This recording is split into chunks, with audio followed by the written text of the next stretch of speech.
Now, a word about animals on the Mark Thompson Show. And our guide to the animal kingdom is the great Karen Dawn. Her DawnWatch Facebook group is immense, and her regular postings and emails keep you up to date on what's going on in the animal kingdom. And I really enjoy kind of staying connected to that world through your stuff. So thank you again for DawnWatch.com. And those emails, again, you sign up and then it happens automatically. It hits you. But there was one particular story that I know has gathered a tremendous amount of attention. And then you said, hey, I think we should discuss this. So please lead us away. Indeed, Scrim is taking New Orleans by storm. He's a little mutt who, and I wish I was wearing my, there he is on the page there for folks who are watching rather than listening. You see his cute little scruffy face. He, and I wish you can get free Scrim t-shirts now, which if I'd known we were doing this today, I would have ordered mine by now and I'd be wearing it because I'm on the free Scrim team, but not everybody is. And that's now, why has he was to have been euthanized, isn't that right? This poor dog was rescued at the last moment. Yes, except I will never use that word when we're talking about somebody who wants to live, and it's very important to me. I'm so glad because I always look forward to whatever I say, there's going to be a mistake. So I'll just ding it. Thank you very much. Go ahead. Whatever I say, always with Karen. Violin comes out for poor Mark. No, but it's true that you don't use the word euthanize because you think it takes the stink off of how bad it is. Is that the reason? Yeah, if you look up euthanized in the dictionary, it doesn't say somebody who we don't have much space for and don't know what to do with. It says somebody who's gravely ill and, you're killing them because they want to die, or we assume they want to die if they can't talk anymore, and we're putting them out of their misery. And we've come to use it in shelters. One could argue, when places have very high kill rates, whether a shelter is the right term for them. But we use that word euthanize in areas where I just think we're trying to sanitize something which shouldn't be sanitized. Fair enough. So what do you say? Kill. Yeah. And it's not super emotive. When I tell somebody I don't use euthanize, sometimes they say, oh, it's murder. And it's like, no, there's something in the middle, which is usually my way. The truth lies somewhere in the middle. And I just talk about a place having a high kill. So anyway, this dog, that adorable creature, was to have been killed, and then was when I first read the story, that's where, as far as I knew, the story started. Was he was a couple of hours away from being killed at this shelter. But then I kept reading a little bit more as I got more interested. And actually, the AP story tells us, well, the step before that was he was living semi-feral at a trailer park. And that's an important point because semi-feral at a trailer park, New Orleans is maybe not the worst life. I mean, you've got your freedom. You've probably got people throwing you scraps of food. You've probably got other dogs. And so he gets captured, by saviors and ends up at a shelter and gets within a couple of hours of being killed for lack of space. And because this is not a socialized dog. And I don't, usually adorable little dogs like this are the ones who do get saved. And I'm sure anybody else who was in that trailer park with him, who was big and scary looking, probably didn't make it out. But Scrim, because he was so cutesy as he is in this photo here, got saved. And in the photo that Tony just showed us, we show him in somebody's arms, which very, very occasionally he might be. And that's why he's semi-feral rather than totally feral. People who deal with feral cats know that, you're just not going to generally get them into your arms. But Scrim is very, very wary of people. He ends up at the shelter. He's cute. So thank heavens, 2 hours away from being killed, he gets adopted into somebody's home, where he is for a while, but then he escapes and hits the streets. And, a lot of dogs, when they hit the streets, you can pick them up pretty easily. But Scrim, no, he was they call him on the lam. He was on the run for months because he's just not super fond of folks. And it took them months and months to catch him in dart guns and all sorts of things. And then finally they catch him, and he's back in captivity, I'd call it, with him, actually, because, we can call it a loving home, but is it loving if it's not what somebody wants? And his foster mum went away for the weekend, and he got put back with this woman who's sort of leading the non-free scrim charge, and this is this gal Michelle Cherami.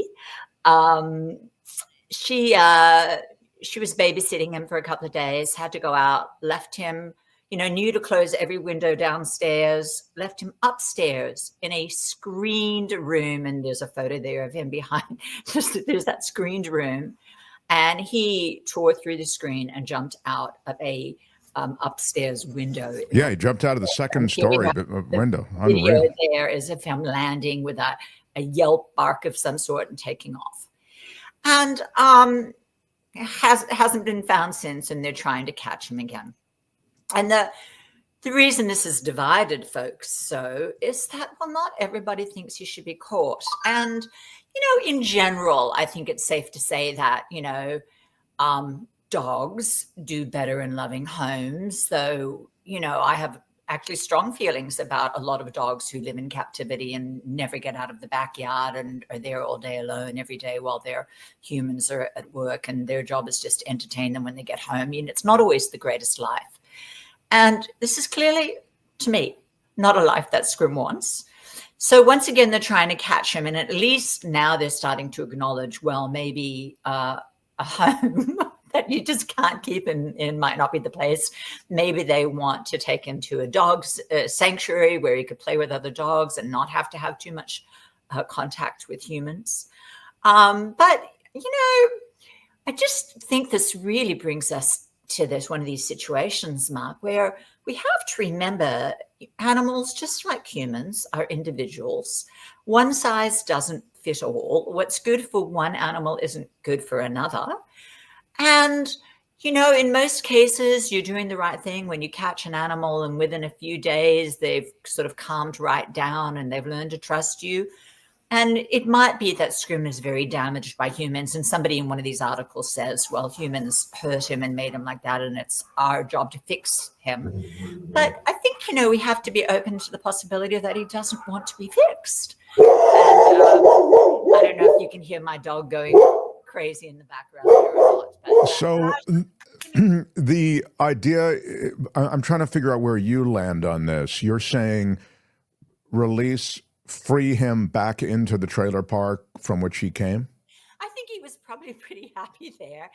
Where do I land on this? And it's so funny because I'm somebody who, I don't have strong opinions generally about what other people should do in these situations. And I certainly don't think anybody who's trying to catch him is coming from a bad place. And I think their intention is good. And so I don't want to be seen as slagging them. But I think he was probably fine where he was. I think catching him, trying to get him a good home might have been a great choice, except that for the fact that he was hours away from the needle means that if you don't have a good home for a dog, I don't know about catching them. And if it's a possibility that what you're going to be offering them is the needle. And I think Scrim would be best left somewhat to his own devices. Now, he's got a massive fan club, so I don't think we have to worry about him freezing to death overnight in New Orleans. I mean, I don't know if you know that they make these wonderful little heated dog houses for people, cat houses for people to put out for feral cats now.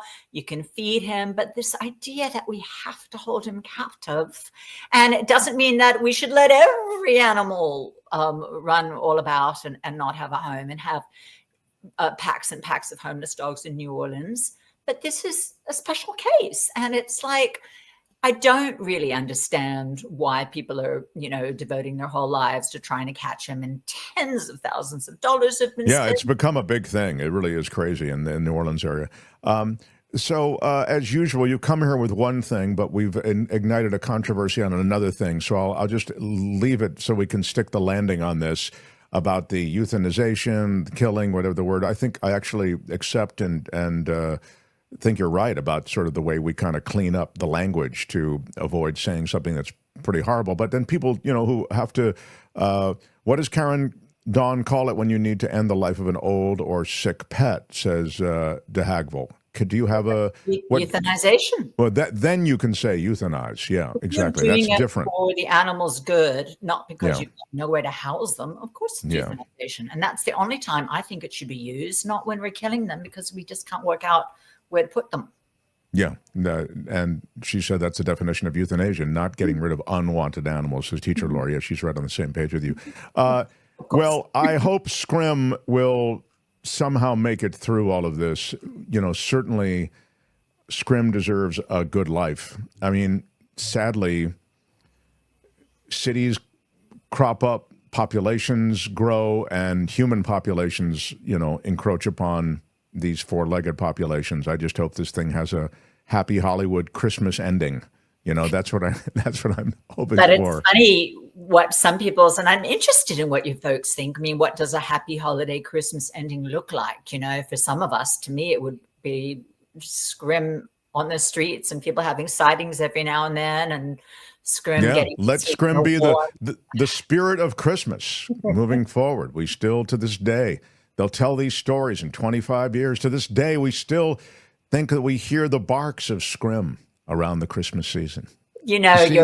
I love that you're joking, but something the story mentions. And I do hope that Tony will post. I shared a Wall Street Journal gift link so that people can read this story about him, because it's really quite beautifully written and really does show both sides of the story. Tony, can you add it to the underneath the video? Yeah, Tony says and no. It mentions that in New Orleans, scrim has become a verb and an adjective. So to scrim is to, get the heck out of there. And so he's really got his own following and there's a language, that is following him. So it's quite a funny story. But what people think of as a happy ending, it really depends on your take. I was also really interested to note that, if you read the AP story on it, the Associated Press story, and then you read the Wall Street Journal story on it, there's a little bit of a different slant. And I think that's just because, those of us who think the left, the AP is more left, and it's much more like sort of, let's keep him safe. And the Wall Street Journal is more right, and it's more, let's let him be. So I think it's really interesting that in the way we deal with animals isn't all that different from the way that we think of dealing with people. Though, on the other hand, if he was human, they wouldn't be allowed to be darting him in order to capture him. They would be letting him be. But so true. So true. Karen, look forward to the next time. Thank you. Long live Scrim, I say. Karen Dawn, everybody. Thanks, Karen. Join the flock. Again next time for A Word About Animals on The Mark Thompson Show. Hi, it's Mark, and I thought that was great. Hit the notification bell. You'll know whenever there's a new video being dropped, and please subscribe to our channel to help us save the universe.